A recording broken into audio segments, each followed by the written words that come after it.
Zelda McFigg rides again.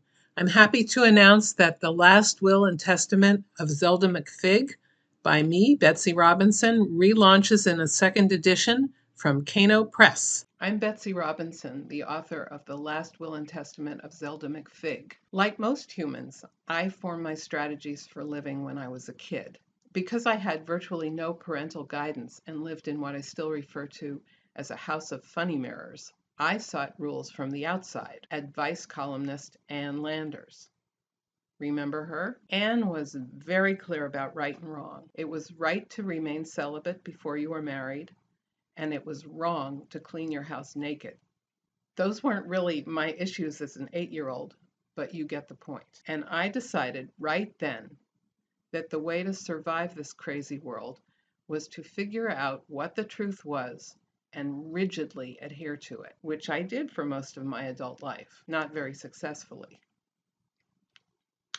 But thank goodness a terrific therapist began softening my reified belief system, and in the process got me to realize that, like the rest of the human race, I had just as many shadow qualities as I had so-called right and truthful ones.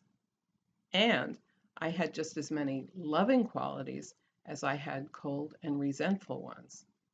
That part was more difficult for me. Enter Zelda McFigg. Goodreads reviewer Will Burns wrote of her, Zelda's regard for the law is like that of a passenger on a bus noting a billboard. It might be worth some consideration, but not for too long. The Last Will and Testament of Zelda McFigg won Black Lawrence Press's Big Moose Prize for the novel. And when executive editor Diane Gettle called to tell me the good news, she also asked about my experience writing the book. And that was the first time I articulated it. Writing Zelda let me act out every repressed, vengeful, selfish, entitled, oblivious part that I'd ever attempted to exterminate out of my behavior with the help of Ann Landers. After a gazillion years of therapy, I've come to believe that we all embody everything we love as well as everything we hate.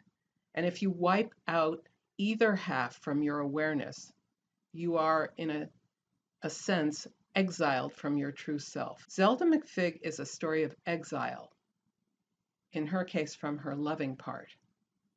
Most of us like to believe our shadows don't exist. I wrote Zelda to celebrate the shadow in the hope that others will recognize, laugh at, and love it the way I do now.